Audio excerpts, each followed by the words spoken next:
तो मैनुअली अपने पेज को बिल्ड करने के लिए आपके पास एक पेज बिल्डर आता है। एक नहीं, इससे ज़्यादा ही है। ठीक, हम लोग पढ़ेंगे उसमें से दो। उन दो में से भी एक है जो सबसे ज़्यादा यूज होता है। एक सिर्फ इसलिए पढ़ेंगे क्योंकि वो पहला पेज बिल्डर था वर्डप्रेस का, तो पता होना चाहिए। क्योंकि अगर बहुत पुरानी बनी वेबसाइट है तो फिर वो उसी भी बनी होगी। तो अगर कोई काफ़ी पुराना काम आ गया तो पता होना चाहिए। तो जो आज हम लोग स्टार्ट कर रहे हैं वो पहला वर्डप्रेस का पेज बिल्डर है जिसका नाम है विजुअल कंपोजर VC। इसका दूसरा नाम भी है WP बेकरी। ठीक है, प्रोफेशनल नाम है इसका विजुअल कंपोजर और इसका लोकल नाम है WP बेकरी। ठीक, तो दोनों नाम से। और लेकिन ये आपको यहाँ पर जो मिलेगा वो मिलेगा विजुअल कंपोजर के नाम से ही। तो यहाँ पर आप प्लगइन्स में आओगे, ऐड न्यू पर क्लिक करोगे, यहाँ पर विजुअल कंपोजर सर्च करोगे और विजुअल कंपोजर पेज बिल्डर आपके पास आ जाएगा। इस पेज बिल्डर का काम होगा आपके पेज को बिल्ड करना आपकी मर्जी के मुताबिक।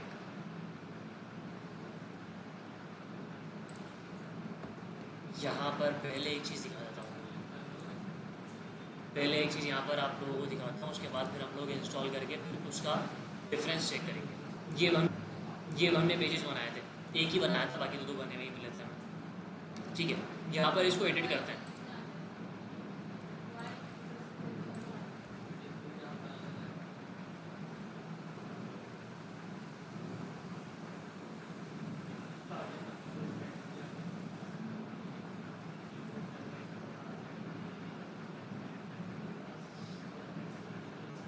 ठीक है, ये आपका एडिट पेज, होम दे सकते हो, डिस्क्रिप्शन दे सकते हो। ये आपके पास ऑप्शन आ रहे हैं कुछ फुटर टाइटल वगैरह के, जो कि ओशन WP का प्लगइन जो हम लोगों ने इंस्टॉल किया था उसकी वजह से आ रहे हैं। ठीक, यहाँ पर कहीं पर भी वो ऑप्शन अवेलेबल नहीं है जिससे हम लोग हमारी PSD कन्वर्ट कर सकें। ठीक, उस पर्टिकुलर ऑप्शन को इस पेज पर लाने के लिए हम लोग प्लगइन इंस्टॉल करेंगे। वो ऑप्शन भी आएगा, उस प्लगइन की फंक्शनैलिटीज़ भी आएंगी। तो उसके लिए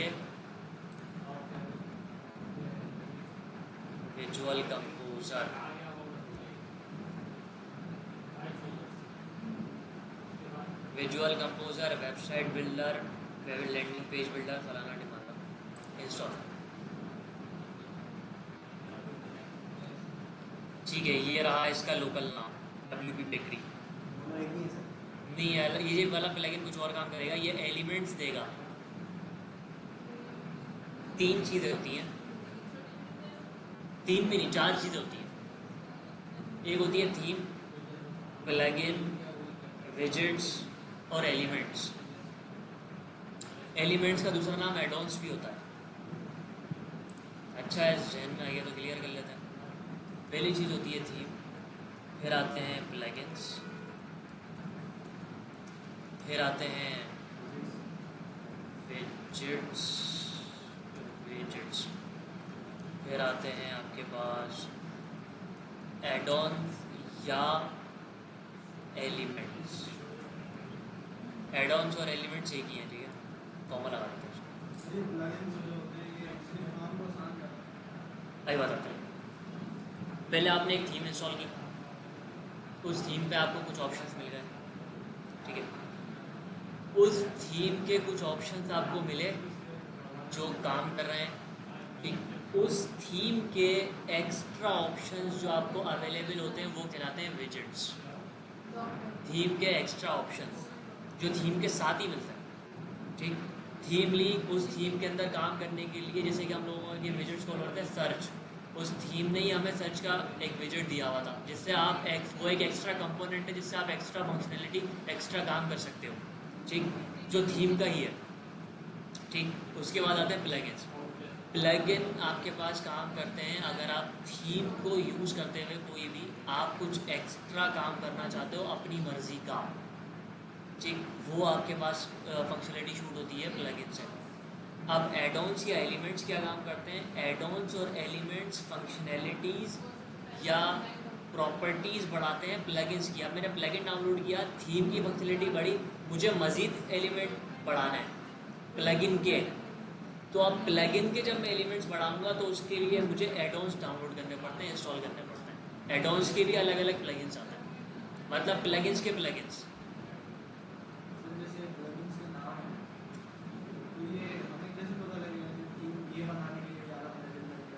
ये प्रैक्टिस से पता चलेगा और काम कर करके पता चलेगा। ठीक। एक्टिवेट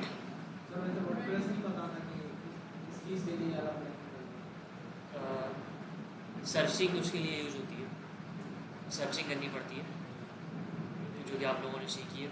सर्चिंग से ये बात पता चल जाती है आपको कि कौन सी चीज़ के लिए क्या चीज़। पहले हम लोग सर्चिंग ही करते हैं, डायरेक्ट हम किसी का काम नहीं करते थे। कोई नया काम आया हमारे पास जो हमने अच्छा पहले कभी नहीं किया, तो उसके लिए हम लोग डायरेक्ट, और हमें मिसाल के तौर पर किसी ने कह दिया कि ये आप इस तरीके से कर सकते हो, हम इसे डायरेक्ट उस पर काम नहीं करते। क्योंकि अक्सर ऐसा होता है कि आप कोई प्लगइन करते हो और अगर वो प्लगइन हार्मफुल हुआ तो आपकी वेबसाइट क्रैश कर सकता है। तो पहले हम उसके बारे में सर्चिंग करते हैं पूरी, कि वो काम कर सकता है नहीं कर सकता, उसके वेबसाइट पर शूट करवाने की क्या क्या पॉसिबिलिटीज़ हैं, हमारी वेबसाइट को डैमेज तो नहीं करेगा वगैरह वगैरह। उसके बारे में पूरा पढ़ेंगे, उसके बाद उसको शूट करेंगे। ठीक है, एक्टिवेट हो गया। एक्टिवेट होने के बाद यहाँ पर इस पेज को जैसे ही हम रिफ्रेश करेंगे, इसके बिल्कुल बराबर में, पता नहीं बराबर में आता है या इधर आता है, ऑप्शन आ जाएगा विजुअल कंपोजर का।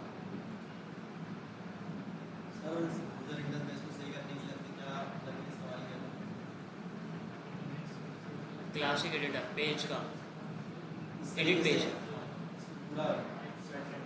एडिट पेज वाले के यूआई को बेहतर करने के लिए क्लासिक एडिटर, और विजेट वाले पेज के यूआई को बेहतर करने के लिए क्लासिक विजेट्स।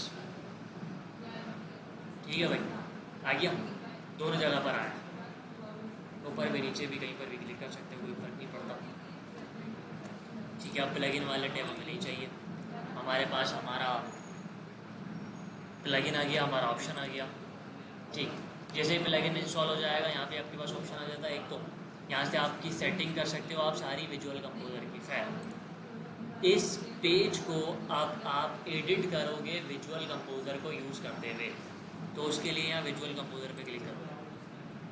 ठीक है, you are switching to visual composer. आपका पेज अब नॉर्मल यूआई से विजुअल कंपोजर के यूआई पर शिफ्ट होने जा रहा है। तो ये वही चीज़ आपसे पूछ रहा है, हमने कहा ओके भाई।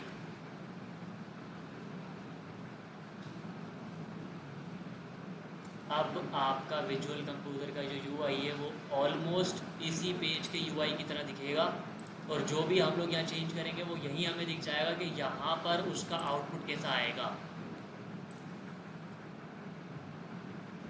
ये टिप्स दे रहा है, हमें ज़रूरत नहीं है, हम यहाँ पर स्किप करते हैं क्योंकि हमें वैसे बता दूँगा। ये पूरा पेज खुल गया, इसको आप एडिट कर सकते हो। यहाँ पर खुलेंगे ऑप्शंस डिफरेंट विजुअल कंपोजर के, जिनसे हम लोग अभी काम करेंगे। ठीक, फिलहाल हमारे पास जो इस पेज पर कॉल हो रहा है वो पैराग्राफ है, जो कि यहाँ पर भी कॉल हो रहा है। आप इस पैराग्राफ को रखना चाहो रख सकते हो, लेकिन हम लोग जो पीएचडी कोड कर रहे हैं उसके अंदर हमारा जैसे ही पेज शुरू हो रहा है, हेडर के फ़ौरन बाद हमारे पास एक और स्लाइड है, हम इसको डिज़ाइन करेंगे अभी। तो ये पैराग्राफ हमारी पीएचडी में नहीं है, तो इसको हटा देते हैं भाई। इसको रिमूव करने के लिए डिलीट का यहाँ पर आइकन बना हुआ आ रहा है, इस पर क्लिक करोगे, ख़त्म। ठीक, अब आपके पास जो आपका पैराग्राफ कॉल हो रहा था आपने उसको रिमूव कर दिया, लेकिन रो अभी भी कॉल हो रही है। हम रो भी ख़त्म कर देते हैं,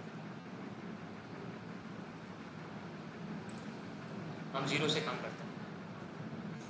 ये है आपका ब्लैंक पेज। जब भी ब्लैंक पेज को विजुअल कंपोजर पे ओपन करोगे तो ऐसा दिखेगा। ठीक, यहाँ पर आ रहे हैं ऑप्शंस रोज़ को कॉल करवाने के। डिफरेंट ऑप्शन है। यहाँ इस पर क्लिक करोगे तो एक ही रो आएगी पूरी, इस पर क्लिक करोगे तो एक रो आएगी 2 कॉलम्स में डिवाइड होगी, इस पर क्लिक करोगे तो एक रो आएगी 3 कॉलम्स में डिवाइड होगी। आपकी मर्जी है जैसे भी करना चाहो। ठीक, फिलहाल हम लोगों को एक ही रो चाहिए, जिसके एक ही रो जो इस इधर से उधर तक पूरा एरिया ऑक्यूपाई करेगी। उसी के अंदर हमारी हेडिंग, पैराग्राफ और बटन आएगा। तो हम फर्स्ट वाले पे क्लिक करेंगे। ठीक, रो आ गई। अब इस रो के अंदर हमें कॉल करवाना है। सबसे पहले इस रो को एडिट कर लेते हैं। चलो, रो को एडिट करने के लिए आप आओगे इस पर कर्सर लेकर आओगे। जो फर्स्ट वाला ऑप्शन यहाँ पर दो आइकन है, इस पर जब आप कर्सर लाओगे तो आप एडिट कर सकते हो रो की तमाम सेटिंग्स। जब इस पर कर्सर लाओगे तो आप एडिट कर सकते हो इस रो में आने वाले कॉलम्स की सेटिंग। ठीक है, तो इस कर्सर अगर हम रोक के भी रखें तो ये बताता भी है कॉलम, और इस पर कर्सर रोक के लगे तो वो बता रहा है रो। का मतलब है एक कॉलम वाला वैसे, किसका एक बॉक्स वाला वैसे, किसका मतलब इसका है? Role sir. हाँ, कह सकते हो। एडिट पे क्लिक किया, हमें बैकग्राउंड पे इमेज कॉल करवानी है, तो जैसे यहाँ पर एडिट पे क्लिक किया, ये आपके विजुअल कंपोजर के ऑप्शंस ओपन हो गए, और यहाँ पर जो आपको चीज़ें नज़र आएंगी, जो ऑप्शंस नज़र आएंगे, वो सारे विजुअल कंपोजर के होंगे। ठीक है, तो यहाँ पर ये आपसे सबसे पहले तो बोल रहा है अगर आप लेआउट चेंज करना चाहते हो तो कर सकते हो भाई, इस रो का। ठीक है, उसके बाद डिफरेंट यहाँ पर चीज़ें बोल रहा है कि आपको कॉलन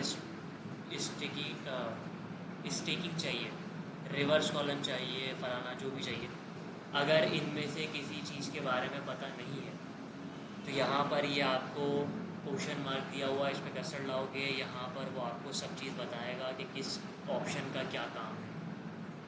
ठीक है भाई, हमें क्या करना था, बैकग्राउंड पे इमेज कॉल करवानी है। उसके लिए अच्छा, लेआउट पर जो आपके पास ऑप्शंस आएंगे वो सारे ऑप्शंस होंगे लेआउट से रिलेटेड, मतलब आसान लफ्ज़ों में HTML से रिलेटेड। CSS से बैकग्राउंड इमेज कॉल करवानी है तो उसका रिलेशन है CSS से, तो CSS के ऑप्शंस आपको मिलेंगे। क्लिक किया, सबसे पहला है डिज़ाइन ऑप्शन, इस पर क्लिक किया। यहाँ पर ये आपको बोल रहा है डिवाइस टाइप। ठीक, डिवाइस टाइप कस्टम, ओके ठीक है। यहाँ पर ये आपसे बोल रहा है कि आप जो CSS कॉल करवाना चाहते हो वो किस पर कॉल करवाना चाहते हो। अगर आपने ऑल किया हुआ है तो ऑल डिवाइसेस पर शूट होगी, अगर आपने कस्टम किया तो यहाँ पर आप बताओगे कि किस स्क्रीन पर शूट करवाना चाह रहे हैं हम, तो अपनी CSS को फ़िलहाल हम लोग ऑल पे रखते हैं। ठीक है, उसके बाद मार्जिन, बॉर्डर, पैडिंग, ठीक हो गया। और ये आ रहा है रेडियस। यहाँ पर प्रॉपर्टी दोगे तो मार्जिन शूट करेगा, यहाँ पर दोगे बॉर्डर शूट करेगा, यहाँ पर दोगे पैडिंग शूट करेगा, और अगर आप रेडियस करना चाहते हो तो कॉर्नर्स पर शूट करवाओगे सिर्फ पिक्सल्स में, परसेंटेज में भी कर सकते हैं। ठीक है, विजुअल कंपोजर पर अब वेबसाइट्स नहीं बनती, पुरानी वेबसाइट्स बना करती थी, इसीलिए हम लोग इस पर एक ही PhD बनाएंगे। ऐसा क्यों है? ऐसा इसलिए है कि विजुअल कंपोजर का UI इतना अच्छा नहीं है, और इसके जो ऑप्शन इसने हमें दिए हुए हैं वो इतने ज़्यादा भी नहीं है, बहुत कम है, बहुत लिमिटेड है। ठीक, मतलब कुछ काम हम कर सकते हैं, कुछ काम के लिए हम लोगों को कस्टम CSS लिखनी पड़ेगी या कस्टम जावास्क्रिप्ट लिखनी पड़ेगी, जिसके बारे में पिछली क्लास में बात की थी। ये वजह है बस। हमें बैकग्राउंड इमेज कॉल करवानी है तो बैकग्राउंड इमेज प्लस के आइकन पे क्लिक करोगे, अपनी इमेज यहाँ पर ड्रैग एंड ड्रॉप करोगे, इमेज रखी हुई होगी,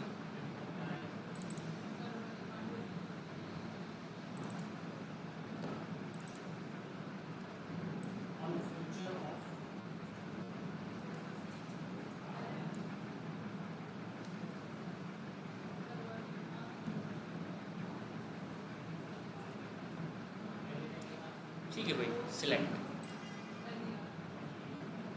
रो कॉल हो गई बैकग्राउंड पर, इमेज कॉल हो गई सिंपल।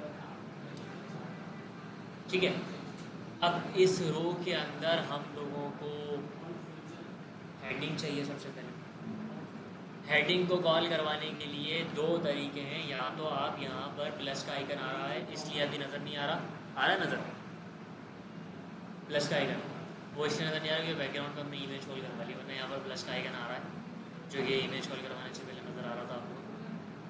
खैर, या तो इस पर क्लिक कर दो प्लस के आइकन पर, वरना ये रहा प्लस का आइकन, यहाँ पर भी क्लिक कर सकते हो। बस यहाँ पर क्लिक कर लो, पहले प्लस के आइकन पे क्लिक किया, ये आ गए सारे के सारे एलिमेंट्स या एड-ऑन्स भी कहते हैं इनको। Heading, paragraph, Google map, YouTube, जितनी भी चीज़ें चाहिए, image, heading, image gallery, icon चाहिए आपको, जो भी चीज़ चाहिए कॉल करवा सकते हो। जैसे हमें चाहिए हेडिंग, ठीक, VC के अंदर नाम है गूगल फोन्स हेडिंग। अगर आपको नहीं भी पता, भाई मुझे हेडिंग चाहिए, वही चीज़ लेकर आ गया और आप इसको करोगे ड्रैग एंड ड्रॉप, हेडिंग आ गया। CSS अभी करेंगे। सबसे पहली चीज़ तो ये आ रहा है आपका वो टेक्स्ट जो आपको यहाँ पर नज़र आएगा। तो हमें जो टेक्स्ट चाहिए वो है ये।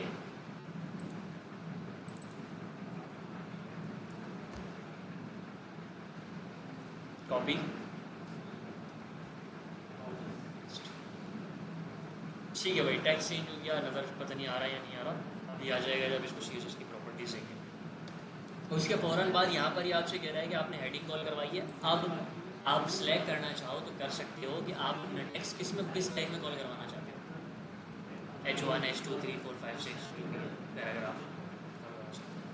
ठीक, फिलहाल हम H2 में रखते हैं। अगर अपनी हेडिंग पर कोई लिंक लगाना चाहते हो तो वो यहाँ से करें।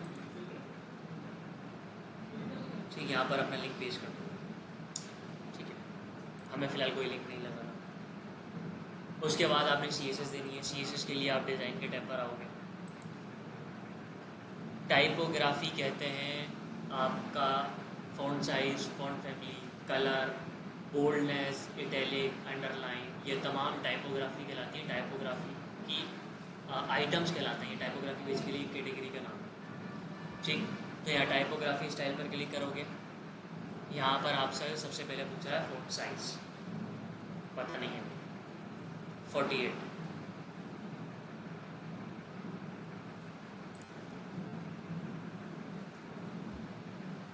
ठीक है, उसके बाद अलाइन सेंटर। ठीक है, उसके बाद आपसे ये पूछ रहा है कि आप कलर ग्रेडियंट चाहते हो या सॉलिड चाहते हो। अगर सॉलिड चाहते हो तो कलर टिक आएगा और अगर ग्रेडियंट चाहते हो तो नीचे वाला सेलेक्ट करना। हमें सॉलिड ही रखना है, वाइट है क्योंकि, तो ऊपर वाला ही। उसके बाद यहाँ पर टेक्स्ट का कलर क्लिक किया और यहाँ पर डिफ़ॉल्ट हेक्साकोड RGBA में, तो RGBA कॉल करवा लोगे, यहाँ पर कोई प्रॉब्लम नहीं है। ठीक, हमें चाहिए वाइट। ठीक है, सिंपल। यहाँ बताओगे फ़ॉन्ट फैमिली, ऑक्सफोर्ड ले मेरे ख्याल से, F12।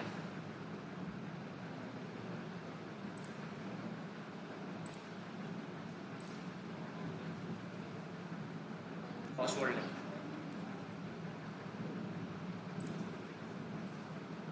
क्लिक किया और यहाँ पर सर्च किया OS, आ गया, सिंपल। ठीक है, चेंज हो गई फ़ॉन्ट फैमिली। उसके बाद फ़ॉन्ट स्टाइल कुछ रेगुलर, बोल्ड वगैरह रखना चाहते हो रख सकते हो। फिलहाल हमारा नॉर्मल ही है, नॉर्मल है, बोल्ड है, बोल्ड है, तो भाई रेगुलर नहीं है।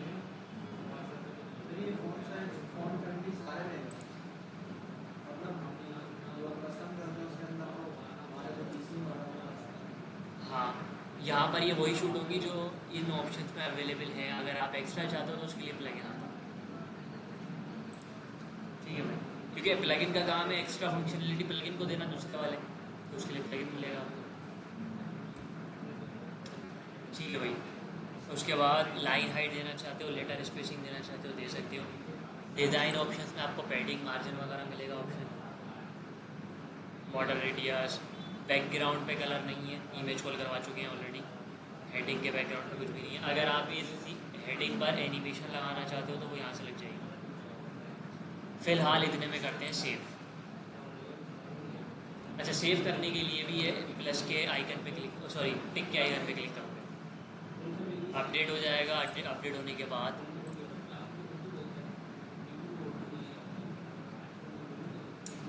ठीक है भाई। अब यहाँ पर एक छोटा सा प्रॉब्लम है कि इमेज या हमारी रो 100% है। उसकी वजह है आपके रो का लेआउट। आप रो को एडिट करोगे और यहाँ पर आके ये हुआ है बॉक्स कहते हैं रैपर रो को।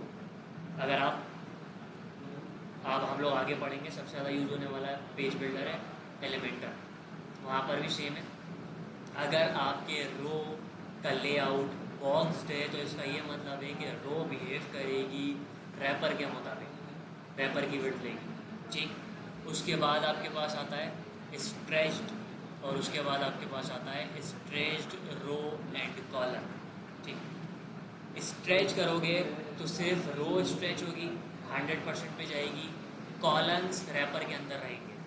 और अगर आप स्ट्रेच रो एंड कॉलम पे क्लिक करोगे तो रो भी 100% पे चली जाएगी, कॉलम्स भी 100% पे चलेगी। कंट्रोल माइनस करोगे तो कॉलम्स भी 100% पे रिपीट होंगे, रैपर में नहीं रहेंगे। हमें फ़िलहाल चाहिए स्ट्रेच अपडेट। ठीक है भाई, हमारा कंटेंट सेव हो चुका है, अपडेट हो चुका है।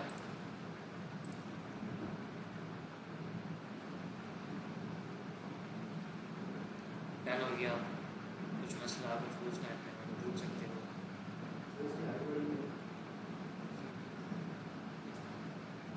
वर्डप्रेस का जो HTML है वो बूटस्ट्रैप पे चलता है, और बूटस्ट्रैप के अंदर हाइट ऑटो होती है। जितना कंटेंट कॉल करवाएंगे उस हिसाब से रो की हाइट बढ़ती जाएगी। तो अभी सिर्फ हेडिंग कॉल करवाइए तो उसके मुताबिक हाइट चल रही है, पैराग्राफ और बटन कॉल करवाएंगे तो भी हाइट बढ़ जाएगी। हाँ, कस्टम भी दे सकते हैं, कस्टम भी दे सकते हैं। उसके लिए आपको फिर यूज़ करना पड़ता है कस्टम CSS वाला ऑप्शन, कस्टमाइज में जाके। ठीक है, उसके बाद हमें चाहिए वही पैराग्राफ, प्लस के आइकन पे क्लिक किया, नया एलिमेंट चाहिए क्योंकि, और पैराग्राफ को वर्डप्रेस की लैंग्वेज में कहते हैं टेक्स्ट एडिटर या टेक्स्ट ब्लॉक, ये दो नाम है इसके। किसी प्लगइन में टेक्स्ट एडिटर कहते हैं, किसी प्लगइन में टेक्स्ट ब्लॉक कहते हैं। खैर हमें कोई लेना देना नहीं है, आप यहाँ पर सिर्फ लिखोगे पैरा, क्योंकि पैराग्राफ चाहिए, तो यहाँ पर आ गया टेक्स्ट ब्लॉक।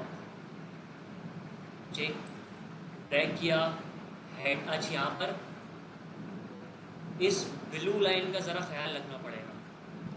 अगर ये ब्लू लाइन ऊपर आ रही है, क्योंकि हमने यहाँ से ड्रैग किया और यहाँ पर हम लेकर आए अपने एलिमेंट को, तो यहाँ पर ब्लू लाइन अगर ऊपर आ रही है तो इसका मतलब कि हम लोग अगर इस पैराग्राफ को ड्रॉप करेंगे तो वो हेडिंग के ऊपर आएगा। अगर ये ब्लू लाइन नीचे आ रही है तो इसका ये मतलब है कि हम जब पैराग्राफ को ड्रॉप करेंगे तो वो हेडिंग के बाद आएगा, हमें हेडिंग के बाद चाहिए, तो लाइन भी नीचे आनी चाहिए। अब हम इसको ड्रॉप कर सकते हैं। ये उस सूरत में होगा जब आपके पास मल्टीपल टैग्स हो या मल्टीपल एलिमेंट्स हो, जो भी कहना चाहो। ड्रॉप किया, ठीक है भाई, पैराग्राफ आ गया। यहाँ पर लिखोगे आप अपनी मर्जी का जो टेक्स्ट है, कॉपी कर लो टेक्स्ट जो भी है।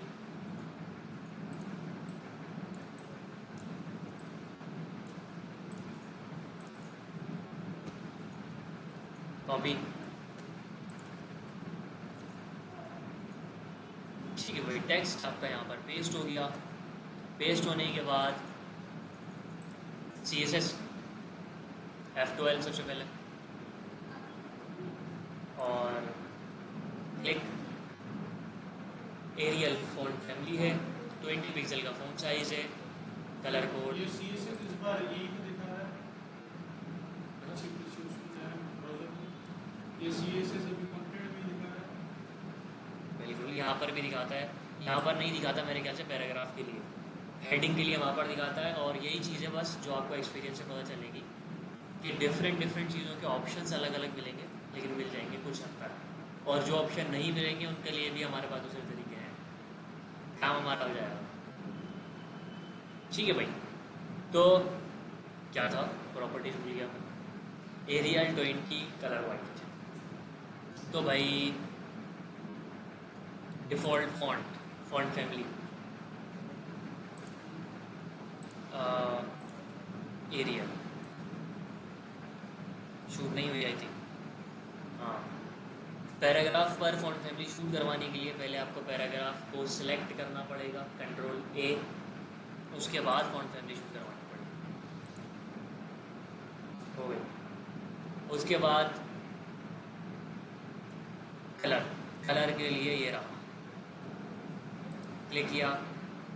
कस्टम भी दे सकते हो, वरना वाइट यहाँ पर भी हम लोग कस्टम देते हैं। चलो कस्टम RGB है तो RGB है, और अगर हैश है तो हैश।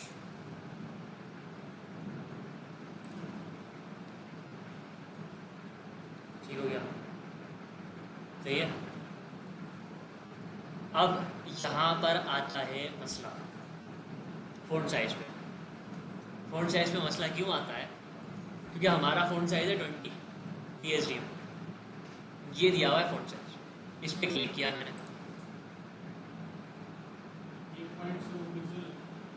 ये पॉइंट्स पिक्सल है, लेकिन मसला वो नहीं है। मसला ये कि 20 तो है ही नहीं, ठीक है, तो कोई मसला नहीं है, मसला कोई मसला नहीं है, ठीक है। देखो, जो आपको यहाँ पर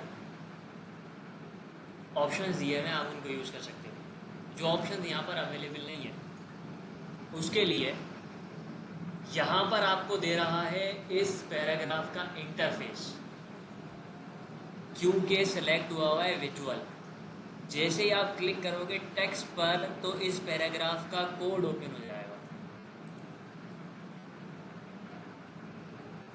ठीक है भाई। ये आ गई आपकी फ़ॉन्ट फैमिली, ये आ गया आपका कलर, और हमें चाहिए फ़ॉन्ट साइज हमारी मर्जी का, तो हो गया अपनी मर्जी का, ठीक है भाई। तो और क्या चाहिए था? अलाइन सेंटर, अलाइन सेंटर का ऑप्शन था यहाँ पर,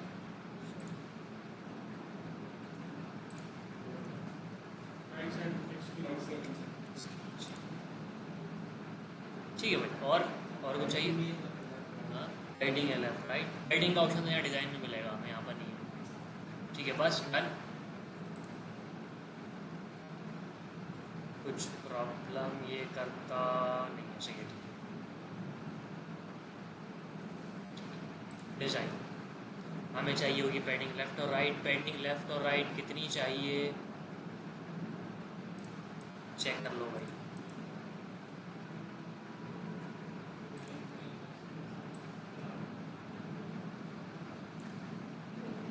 ऑलमोस्ट 140।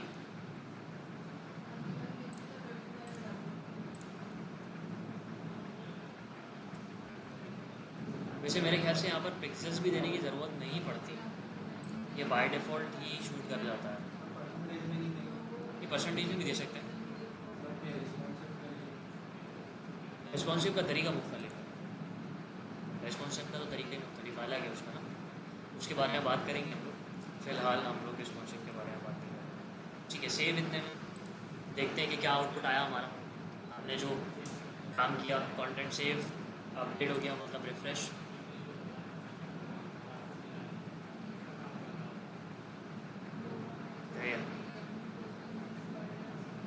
कुछ मसला कुछ पूछना है इतने में तो पूछ सकते हो।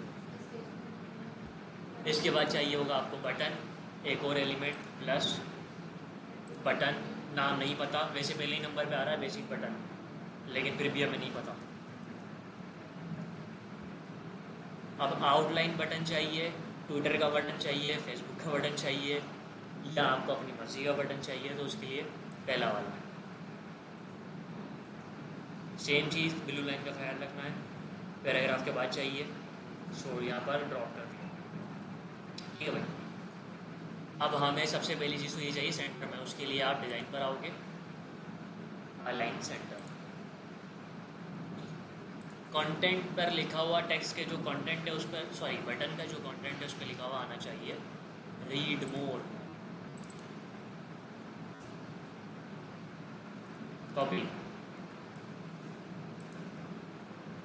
बटन पे लिंक जो लगेगा वो यहाँ लग जाएगा, सर बटन बेसिकली एंकर है, एंकर है, तभी तो लिंक लग रहा है। सर बटन का टैग भी होता है, हाँ वो भी बन सकता है, वो भी बन सकता है, एंकर डाला है, एंकर वाला, ठीक है भाई। और बटन की डिफरेंट यहाँ पर आपको शेप दिए हुए हैं, यहाँ पर आपके पास है स्क्वायर बटन मिलेगा, राउंड पे क्लिक करोगे राउंड बटन मिल जाएगा, वो कर्व हो जाएंगे थोड़े से आपके कॉर्नर्स, और सर्किल पे क्लिक कर राउंड पे क्लिक करोगे तो राउंड बटन, आपकी मर्जी है, फिलहाल हमें तो स्क्वायर ही चाहिए, यहाँ दिया हुआ है साइज़, आप अपनी मर्ज़ी से पैडिंग भी दे सकते हो, लेकिन यहाँ पर भी कुछ डिफ़ॉल्ट साइज़ दिए हुए, स्मॉल, मीडियम, लार्ज। लार्ज बेहतर है मेरे ख्याल से PSG के मुताबिक, है ना। आप मीडियम भी रख सकते हो, कोई फ़र्क नहीं पड़ता। उसके बाद है स्ट्रेच। स्ट्रेच मतलब डिस्प्ले ब्लॉक, पूरी रो की 100% बिल्ड ले लेगा, मतलब ठीक। अगर इस पर क्लिक करते हो तो फिलहाल हमें नहीं चाहिए, हमारा ये ठीक है। टाइटल का कलर देख लो क्या है, वाइट ही है, वाइट ही है। कहाँ है भाई, वाइट ही है, यहाँ पर भी बाय डिफ़ॉल्ट चेंज करने की ज़रूरत नहीं है। बैकग्राउंड का कलर चेंज है, बैकग्राउंड का कलर क्लिक किया और हेक्सा कोड पेस्ट किया, कलर चेंज हो गया। होवर लगाना चाहते हो तो इस वाले इफेक्ट से लगा दोगे, इसको सिलेक्ट करके होवर, जब इस पर क्लिक करोगे तो यहाँ पर ही आपसे पूछेगा होवर पे क्या चेंज होना चाहिए। टेक्स्ट का कलर क्या होगा, बैकग्राउंड का कलर क्या होगा। फिलहाल हमें नहीं लगाना, सिंपल ही रखते हैं, ठीक है भाई।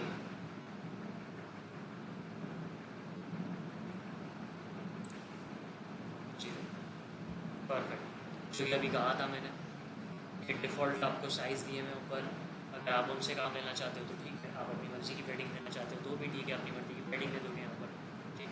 फिलहाल हमारा साइज़ जो डिफ़ॉल्ट था वही सही था, तो हम यहाँ पैडिंग नहीं देना चाहते। यहाँ पर वैसे पैडिंग शूट हो रही है जो कि आपको नज़र आ रही होगी 15, 43, 43 टॉप पर, ये डिफ़ॉल्ट है जो आपने ऊपर सेलेक्ट किया उसकी, जो अंडरस्टूड वर्डप्रेस शूट करवा रहा है आपकी मर्ज़ी से, ठीक है, सिंपल।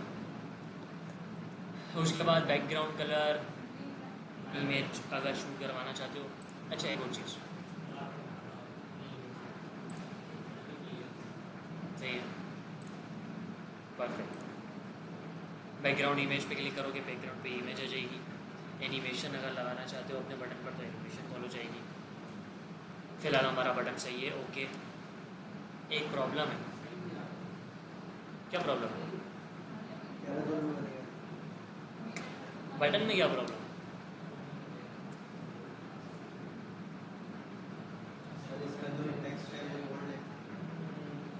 कहाँ बोल्ड है, नॉर्मल है, PSG का भी नॉर्मल ही है।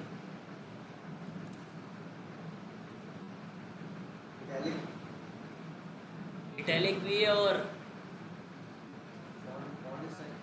कैपिटल में अपर केस में, यहाँ पर अपर केस में, ठीक है भाई। यहाँ पर इसने हमें डिज़ाइन में ना तो फ़ॉन्ट साइज़ का ऑप्शन दिया है, टेक्स्ट कॉल हो रहा है लेकिन उसका फ़ॉन्ट साइज शूट नहीं करवा सकते, ठीक। और इटैलिक का नहीं दिया, फ़ॉन्ट फैमिली का नहीं दिया, और फ़ॉन्ट फैमिली से रिलेटेड जो भी टाइपोग्राफी के ऑप्शन है वो हमें नहीं दिया, ठीक। ये है इसका लूप होल, जो कि विजुअल कंपोजर इसी वजह से ज़्यादातर यूज़ नहीं होता। इसके ऑप्शन आपको मिलते हैं, ऑप्शन ही नहीं है। अब अगर आप इसको font size, font family, upper case, इस तरह की चीज़ें शूट करवाना चाहते हो तो आप कस्टमाइज में जाके कस्टम CSS लिखोगे।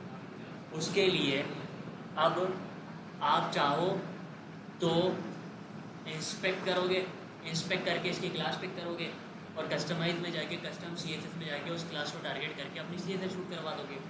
लेकिन अब एक मसला है कि यही बटन दो या दो से ज़्यादा रो के अंदर शूट हो रहा है, लेकिन मुझे चेंज करना है एक का लेआउट, तो उसके लिए हम लोग सिर्फ उस एक पर्टिकुलर बटन को क्लास शूट करवा सकते हैं। हर एलिमेंट को अलग अलग क्लास, अलग अलग ID शूट हो सकती है, और वो शूट होती है एडवांस में।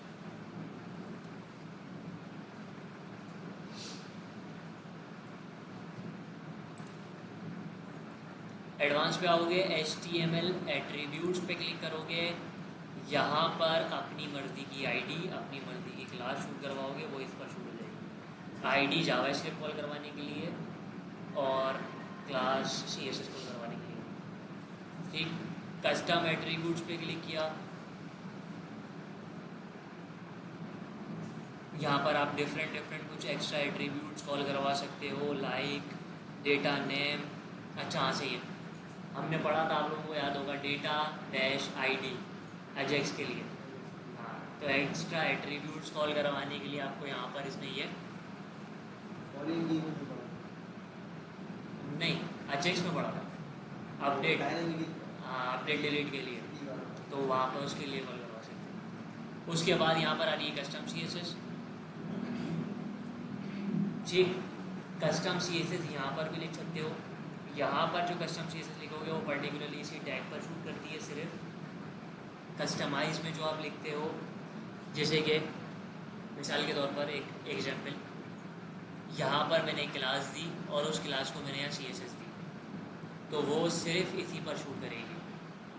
ठीक, अब यहाँ पर मैंने इसको एक क्लास दी, एक और किसी टैग को, एक और किसी एलिमेंट को मैंने वही क्लास दी, और कस्टमाइज में जाकर अगर मैंने CSS दी, तो वो क्लास जिसको मैंने CSS दी है, पूरी वेबसाइट पर जहाँ जहाँ पर भी वो क्लास शूट हो रही है वहाँ वहाँ पर वो प्रॉपर्टी शूट कर जाएंगी, अगर मैं कस्टमाइज में CSS लिखता हूँ तो। अगर कस्टमाइज में CSS नहीं लिखता, यहाँ लिखता हूँ, तो यहाँ वाली CSS सिर्फ इसी के टैग पर शूट करेगी बस, और कहीं भी शूट नहीं करेगी। सही है? कुछ मसला कुछ पूछना है अपने में तो पूछ सकते हो। क्या मतलब?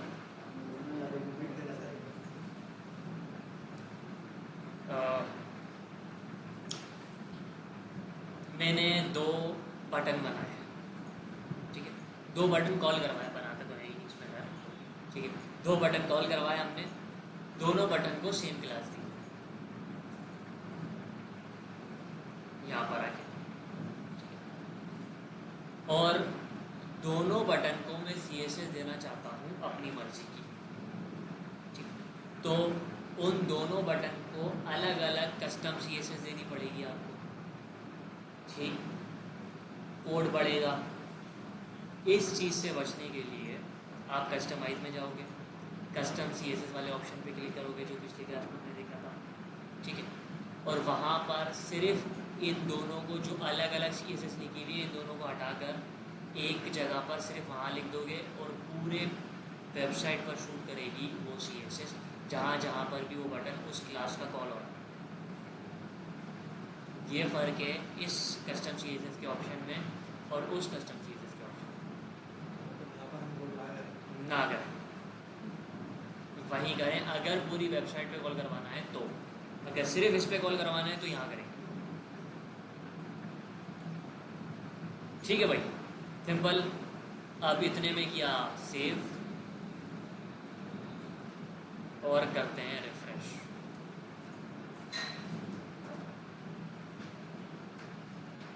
ठीक है, अब हमें चाहिए पैडिंग टॉप और पैडिंग बॉटम रो के मुताबिक, तो शूट करवा दो रो पर।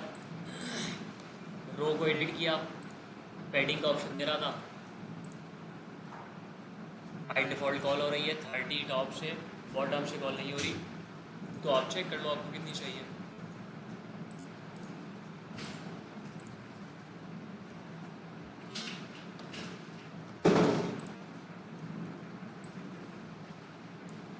एटी 60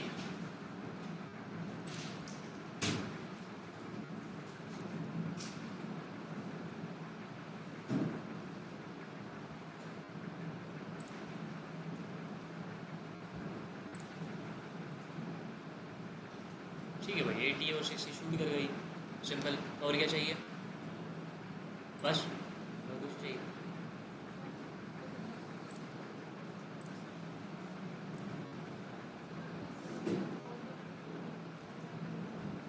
टेक्स्ट बोल्ड हो रहा है हमारा पैराग्राफ का, जबकि यहाँ पे नॉर्मल है। करते हैं सही, तो भाई क्या हुआ? शूट हो भाई पैडिंग। अभी भी अलाइनमेंट वैसी नहीं है जैसे पीएचडी में। उसकी वजह ये है कि एक पैराग्राफ और हेडिंग के बीच में क्या मार्जिन है वो शूट करवानी है, बटन और पैराग्राफ के बीच में कितनी मार्जिन है वो शूट करवाओगे, अलाइनमेंट चढ़ जाएगी। ये वाला काम आप लोगों ने करना है। ठीक है, टेक्स्ट को बोल्ड नहीं चाहिए तो एडिट कर्सर लाओगे, एडिट का आइकन देगा, एडिट कर लो। टेक्स्ट बोल्ड नहीं चाहिए, डिफ़ॉल्ट चाहिए या नॉर्मल चाहिए? डिफ़ॉल्ट भी बोल्ड ही है, नॉर्मल करना पड़ेगा फिर उसको।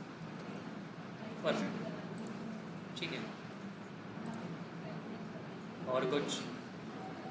रीड मोर का कैप अपर केस आप कर सकते हो। एक छोटा सा उसमें ये है कि आपको लिखना पड़ेगा अपर केस में, बस। अगर आप CSS से करना चाहते हो तो फिर कस्टम CSS, या बल्कि लिख दो रीड मोर, ऐसे लिखते तो ज़्यादा बेहतर है। लिख सकते हो, समझना नहीं। रिफ्रेश और आउटपुट, ठीक है भाई। कुछ मसला कुछ पूछना है तो पूछ सकते हो। 2 काम करने हैं आप। पहला तो ये कि इसकी अलाइनमेंट सही करनी है, पैराग्राफ के बीच में कितना मार्जिन है, पेंडिंग कितनी है, वो सब कुछ। उसके बाद PSD में हेडर और स्लाइड के बीच में स्पेस नहीं है, तो यहाँ क्यों आ रहा है? यहाँ भी नहीं आना चाहिए। 2 आ रही है मेरे ख्याल से। हाँ, क्या रही है? 2 आ रही है। ये पेंडिंग आ रही है, चलो इतना ही बता दिया। अब ये पैडिंग डिसेबल करनी है, टॉप और बॉटम पर भी शूट हो रही है, इक्वल है, आई थिंक 20 पिक्सल है। अब ये आपको डिसेबल करके दिखाना है। अब ये डिफ़ॉल्ट सेटिंग पे है।